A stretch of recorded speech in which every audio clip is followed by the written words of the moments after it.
നമസ്കാരം. ഒരു സിനിമ കണ്ടു. മോഹൻലാലിൻ്റെ തുടരും, തരുൺമൂർത്തിയുടെ സംവിധാനത്തിൽ. ഗംഭീര സിനിമ. മലയാള സിനിമ കാത്തുവെച്ചതിൻ്റെ ഏറ്റവും വലിയ ഫലമാണ് തരുൺമൂർത്തി സംവിധാനം ചെയ്ത തുടരും എന്ന സിനിമ. ഒരു മാറ്റവുമില്ലാതെ പറയാം. നമ്മുടെ മനസ്സിൽ ആഴത്തിൽ ചിന്തിപ്പിക്കുകയും ഒരു തുള്ളി കണ്ണുനീരെങ്കിലും തിയേറ്ററിൻ്റെ ഉള്ളിൽ വീഴാതെ ഒരു പ്രേക്ഷകനും സിനിമ കണ്ടിട്ട് ഇറങ്ങില്ല എന്ന കാര്യത്തിന് യാതൊരു സംശയമില്ല. മാസിന് മാസ്, ഡയലോഗിന് ഡയലോഗ്, ഇമോഷന് ഇമോഷൻ എല്ലാം ചേർത്തിണക്കിയ ഒരു ഗംഭീര സിനിമയാണ് തരുൺമൂർത്തി ഒരുക്കി വെച്ചിരിക്കുന്നത് എന്ന കാര്യത്തിൽ സംശയമില്ല. സിനിമയുടെ തുടക്കം തന്നെ ഫസ്റ്റ് ഹാഫ് വരെ ഗംഭീരമായിട്ട് പോകുന്നു. സെക്കൻഡ് ഹാഫിലേക്ക് പോകുമ്പോൾ അതിൻ്റെ അപ്പുറത്തേക്ക് ഗംഭീരമാവുന്നു. ഫസ്റ്റ് ഹാഫിൽ ഇവരുടെ കുടുംബജീവിതത്തിൽ ശോഭനയും ലാലേട്ടുമായി ഒന്നിക്കുന്ന സിനിമയിലെ, കുറേ വർഷങ്ങൾക്ക് ശേഷം ഒന്നിക്കുന്ന സിനിമയിലെ ഇവരുടെ മുഹൂർത്തങ്ങൾ, തമാശ നിറഞ്ഞ ആ കുടുംബജീവിതം എന്ത് രസമായിട്ടാണ് ചിത്രീകരിച്ചിരിക്കുന്നത്. ഒന്നും പറയാനില്ല. അവിടെ ഉണ്ടാകുന്ന തമാശകൾ, മനസ്സിൽ ആ സന്തോഷം, ഒരു കുടുംബജീവിതത്തിൽ എന്തൊക്കെയാണ് നടക്കുന്നത്, ഒരു ഫാമിലിയുടെ എന്തൊക്കെ സന്തോഷമാണ് ഒരു കുടുംബത്തിൽ ഉണ്ടാകുന്നത്, മക്കളുമായിട്ടുള്ള തമാശകൾ, മക്കളും അമ്മയുമായിട്ടുള്ള സീരിയസ് മാറ്ററുകൾ, അതിൽ തമാശ രീതിയിലുള്ള അച്ഛൻ്റെ ഇടപെടൽ, എല്ലാം കൊണ്ടും ഗംഭീരമായ ഒരു സിനിമ. പക്ഷേ ഇതിൽ പറയേണ്ട പ്രധാനപ്പെട്ട കാര്യങ്ങൾ, നമ്മൾ ലാലേട്ടനെ എങ്ങനെ കാണണമെന്നാണ് പ്രേക്ഷകർ ചിന്തിക്കുന്നത്. ലാലേട്ടനെ കാണാൻ നമ്മൾ പ്രേക്ഷകർ ചിന്തിക്കുന്നത് പല രീതിക്കാണ്. ആ പല രീതി എനിക്കുള്ള രീതി ആയിരിക്കില്ല മറ്റൊരാൾക്കുള്ളത്, മറ്റൊരാൾക്കുള്ള രീതി ആയിരിക്കില്ല വേറെ ആൾക്കുള്ളത്. പക്ഷേ ആ എല്ലാവർക്കുമുള്ള രീതിയിൽ ലാലേട്ടനെ കാണാൻ കഴിയൂ എന്നതാണ് ഈ സിനിമയുടെ ഏറ്റവും വലിയ പ്രത്യേകത. തുടരും എന്നൊരു സിനിമയുടെ പ്രത്യേകത. ഫസ്റ്റ് ഹാഫ് ഇങ്ങനെ നല്ല തമാശ നിറഞ്ഞ് സിനിമയിലൂടെ യാത്ര ചെയ്യുമ്പോൾ പിന്നീട് ആ ഫസ്റ്റ് ഹാഫ് കൊണ്ട് നിർത്തുന്ന ഒരു സിറ്റുവേഷൻ ഉണ്ട്.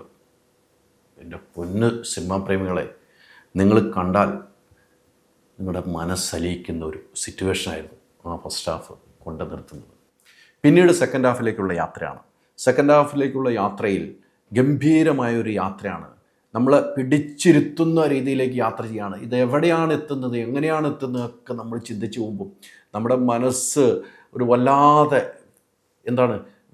ഏങ്ങലടിക്കുന്ന ഒരു വിറങ്ങലിക്കുന്ന ഒരു നിലയിലേക്ക് തന്നെയാണ് ഈ സിനിമ കൊണ്ടെത്തിക്കുന്നത്. മോഹൻലാലിൻ്റെ ആ മുണ്ടും മടക്കി കുത്തിയുള്ള ഇടി, മോഹൻലാലിൻ്റെ മുണ്ടും മടക്കി കുത്താത്തുള്ള ഇടി, അങ്ങനെ എന്തൊക്കെ ആക്ഷൻ നമ്മൾ കണ്ടിട്ടുണ്ട്. എല്ലാം ഇതിലുണ്ട്. ഫാൻസുകാർ ഭയങ്കര ഹാപ്പി ആയിട്ടാണ് ഇറങ്ങിപ്പോകുന്നത്. ഫാൻസുകാർ കുറേ വർഷങ്ങൾക്ക് ശേഷം ഇത്ര ഹാപ്പി ആയിട്ട് ഇറങ്ങിപ്പോകുന്നത് നമ്മൾ ഇന്നാണ് കാണുന്നത്. അവരുടെ മനസ്സിലെല്ലാം ഉണ്ട്. ആ മോഹൻലാൽ എന്തൊക്കെ ചെയ്യാൻ പറ്റും, ലാലേട്ടനെ കൊണ്ട് എന്തൊക്കെ ചെയ്യിക്കാൻ കഴിയുമെന്ന് തരുൺമൂർത്തി എന്ന സംവിധായകൻ തെളിയിച്ചിരിക്കുകയാണ്. അതാണ് ഏറ്റവും പ്രത്യേകത. ആ ലാലേട്ടൻ തരുൺമൂർത്തി എന്നൊരു സംവിധായകൻ പറയുമ്പോൾ അതിനോടൊപ്പം തന്നെ അദ്ദേഹം ഒരു മടിയും കൂടാതെ ചെയ്തു വെച്ചിരിക്കുന്ന ഒരു സിനിമയാണിത്. പറഞ്ഞു വന്നത് ഫസ്റ്റ് ഹാഫ് എങ്ങനെ പോകുന്നു, ഫസ്റ്റ് ഹാഫിലെ കുടുംബത്തിലെ പശ്ചാത്തലമൊക്കെ കാണിച്ച് രസകരമായ ഏറ്റവും വലിയ ഒരു ടാക്സി ഡ്രൈവറിൻ്റെ ജീവിതത്തിൽ സംഭവിക്കാവുന്നതെല്ലാം നമുക്കറിയാം. ഒരു ടാക്സി ഡ്രൈവറായിട്ട് എവിടെയൊക്കെ ഓട്ടങ്ങൾ പോകും, എന്തൊക്കെ കെണിയിൽപ്പെടും. ആ രീതി ഒരു ടാക്സി ഡ്രൈവറിനുണ്ടാകുന്ന മനസ്സിലേക്കുന്ന കുറേ സീനുകളും ആ കുടുംബത്തിലുണ്ടാകുന്ന സന്തോഷങ്ങളൊക്കെ ഫസ്റ്റ് ഹാഫിൽ പറഞ്ഞു വിട്ട് സെക്കൻഡ് ഹാഫിലേക്ക് പോകുമ്പോൾ ഒരു പോലീസ് സ്റ്റേഷൻ്റെ പശ്ചാത്തലത്തിലാണ് പിന്നീട് സെക്കൻഡ് ഹാഫ് പോകുന്നത്. ആ പോലീസ് സ്റ്റേഷൻ്റെ പശ്ചാത്തലത്തിൽ എന്തൊക്കെയാണ് ഉണ്ടാകുന്നത്, സിനിമ കണ്ടാലേ മനസ്സിലാവുള്ളൂ. അവിടെ എന്തൊക്കെയാണ്, അവിടെ കൊലപാതകങ്ങൾ നടക്കുന്നു, അവിടെ ആക്ഷൻ നടക്കുന്നു, പല കാര്യങ്ങൾ നടക്കുന്നു. പക്ഷേ സിനിമ കണ്ടാൽ അത് കൊലപാതകമാണോ അല്ലെങ്കിൽ ആത്മഹത്യയാണോ എന്ന് സിനിമ കണ്ട് തീരുമാനിക്കണം. ആ പോലീസ് സ്റ്റേഷനിൽ ഉണ്ടാകുന്ന സംഭവങ്ങൾ സിനിമ കണ്ടാൽ മാത്രമേ നമുക്ക് മനസ്സിലാക്കാൻ കഴിയുള്ളൂ. അല്ലാതെ നമ്മൾ ഇപ്പം ഇവിടെ ഇരുന്ന് റിവ്യൂ പറഞ്ഞുകൊണ്ട് കണ്ട് മനസ്സിലാക്കാൻ കഴിയില്ല. അങ്ങനെയാണ് സിനിമ കാണേണ്ടത്. ആ സെക്കൻഡ് ഹാഫ് ഇങ്ങനെ യാത്ര ചെയ്ത് ഒരു വനത്തിലൂടെ, എന്ത് നല്ല ബ്യൂട്ടിയുള്ള സ്ഥലങ്ങളാണല്ലോ. എൻ്റെ നാടും കൂടിയാണ്. തൊടുപുഴയിൽ നിന്നാണ് ഈ സിനിമയുടെ ചിത്രീകരണം തുടങ്ങുന്നത്.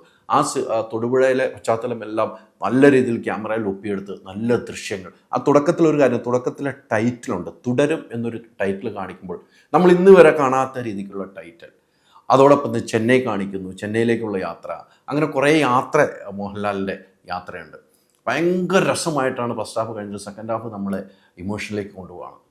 മോഹൻലാലിൻ്റെ ഒരു കണ്ണ് നിറഞ്ഞാൽ, മോഹൻലാലിൻ്റെ കണ്ണിൽ നിന്നും കണ്ണീര് വീണാൽ അത് ലോകത്തുള്ള മോഹൻലാൽ പ്രേമികൾ, ഈ സിനിമാ പ്രേമികളെല്ലാം അവരുടെ കണ്ണുനീരും വീഴുമെന്നുള്ള കാര്യത്തിൽ യാതൊരു സംശയവുമില്ല. അതാണ് ഈ സിനിമ. അങ്ങനെയാണ് ഈ സിനിമ തരുൺമൂർത്തി ഈ കഥയിലൂടെ കൊണ്ടുവരുന്നത്, ഈ ഡയറക്ഷനിലൂടെ കൊണ്ടുവരുന്നത്. ഞാൻ പറഞ്ഞു വന്ന് സെക്കൻഡ് ഹാഫിൽ ഇങ്ങനെ യാത്ര ചെയ്യുന്ന ഒരു മലമടക്കുകളിലൂടെ ഒരു യാത്ര, സ്വന്തം കുഞ്ഞിനും അപ്പുറത്തേക്ക് സ്നേഹിക്കുന്ന അംബാസഡർ കാറുമായി ഒരു യാത്രയുണ്ട്.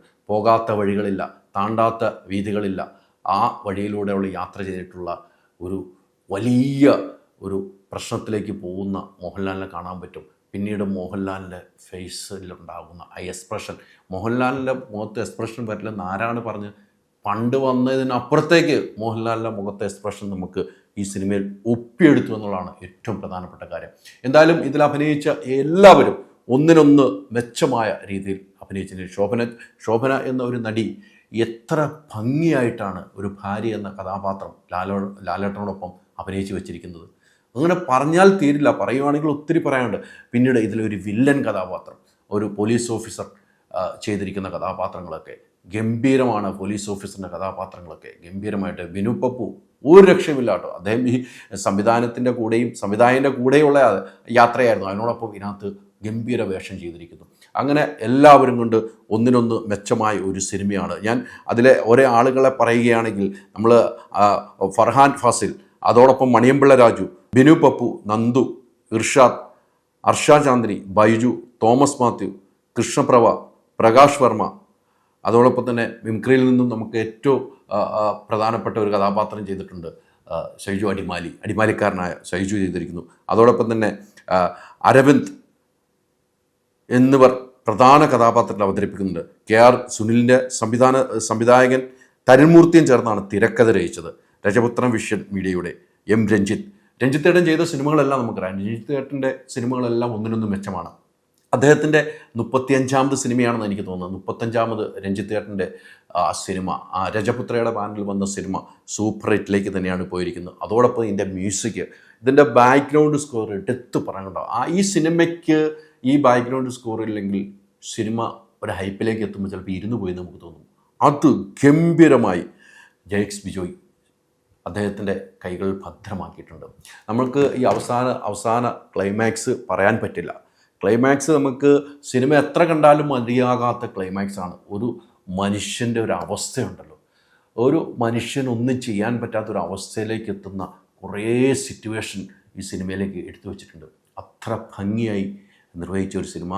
മോഹൻലാൽ എന്ന ഒരു കഥാപാത്രം, മോഹൻലാൽ എന്ന ഒരു നടൻ, അദ്ദേഹത്തിൻ്റെ നടന വിസ്മയമാണ് ഈ സിനിമയിൽ കാഴ്ചവെച്ചിരിക്കുന്നത്. അത് തരുൺമൂർത്തിയെ കൊണ്ട് സാധിച്ചു. അദ്ദേഹം ചെയ്തു വെച്ച സിനിമകൾ ഓപ്പറേഷൻ ജാവയാണെങ്കിലും സൗദി വെള്ളയ്ക്കാണെങ്കിലും പ്രേക്ഷകർ ഏറ്റെടുത്ത സിനിമയാണ്. അതിൻ്റെയൊക്കെ അപ്പുറത്തേക്കാണ് ഈ തുടരും സിനിമ എത്തിയിരിക്കുന്നത്. അപ്പോൾ തുടരും സിനിമ കണ്ടില്ലെങ്കിൽ നഷ്ടമാണ്. ഫാൻസുകാർ, ഞാൻ നേരത്തെ പോലെ ഫാൻസുകാർ എങ്ങനെ കൈയടിക്കുന്നു അതിനപ്പുറത്തേക്ക് ഫാമിലിയും എഴുന്നേറ്റ് നിന്ന് കൈയടിക്കുന്ന സീനുണ്ട്.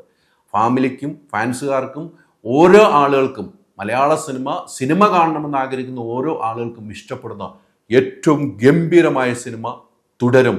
ലാസ്റ്റ് ടൈറ്റിൽ പറയുന്നത് ലാലേട്ടൻ തുടരും, ഒരു മാറ്റമില്ല. ലാലേട്ടൻ തുടരും.